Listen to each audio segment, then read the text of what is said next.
Assalamualaikum warahmatullahi wabarakatuh. Jumpa lagi dengan channel RC. Semoga kalian dalam keadaan sehat dan dapat mengikuti materi pelajaran sejarah untuk kali ini. Pada pembahasan kali ini, kita akan melanjutkan materi yang kemarin, yaitu masih dalam pembahasan perlawanan terhadap kolonialisme dan imperialisme. Pada pertemuan kemarin, kita sudah membahas tentang perlawanan Kerajaan Mataram dan Kerajaan Banten. Pada video kali ini, kita akan membahas tentang perlawanan rakyat Makassar dan Riau.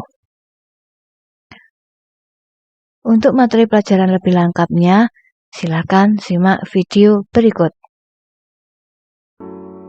Perlawanan rakyat Makassar. Sultan Hasanuddin adalah pemimpin perlawanan rakyat Makassar.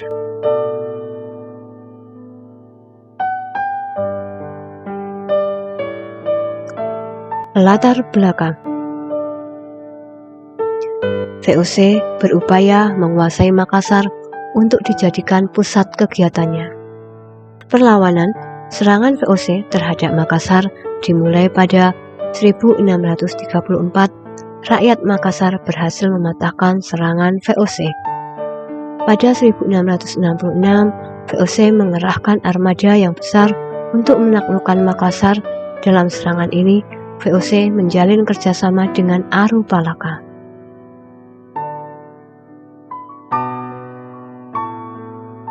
Akhir, pada 1667, Sultan Hasanuddin dipaksa menandatangani perjanjian Bongaya.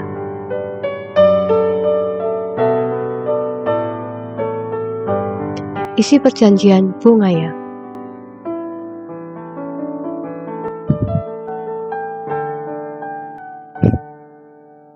Pertama, VOC memperoleh hak monopoli rempah-rempah di Makassar.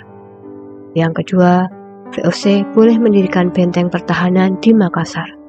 Yang ketiga, wilayah kekuasaan kerajaan Gorontalo di luar Makassar menjadi milik VOC. Arupalaka diakui sebagai Raja Bone. Makassar membayar seluruh kerugian perang. Sebelum kita lanjut ke perlawanan rakyat Riau, kita bahas sebentar tentang perlawanan rakyat Makassar. Sebelumnya, adakah yang tahu tentang daerah Makassar?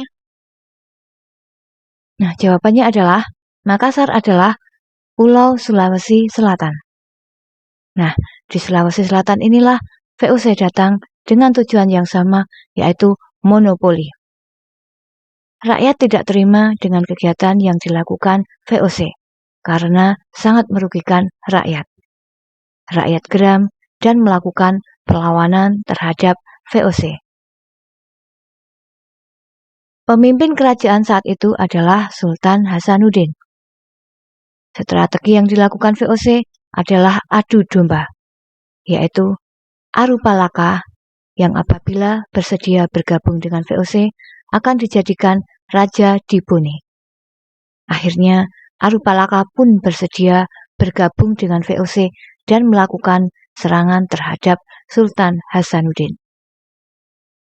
Pada tahun 1667, Sultan Hasanuddin dipaksa menandatangani perjanjian Bongaya yang isinya monopoli, bebas mendirikan benteng, dan wilayah Goa menjadi milik VOC. Arupalaka sebagai Raja Bone dan membayar hutang perang. Nah, untuk selanjutnya kita bahas Kerajaan Siak atau Riau. Perlawanan rakyat Riau. Latar belakang. Upaya VOC menancapkan hegemoni perdagangan di Riau. Strategi. Sultan Siak berpura-pura berdamai dengan VOC. Siasat hadiah Sultan. Perundingan damai antara VOC dan Sultan Siak dilakukan di Loji Pulau Guntung.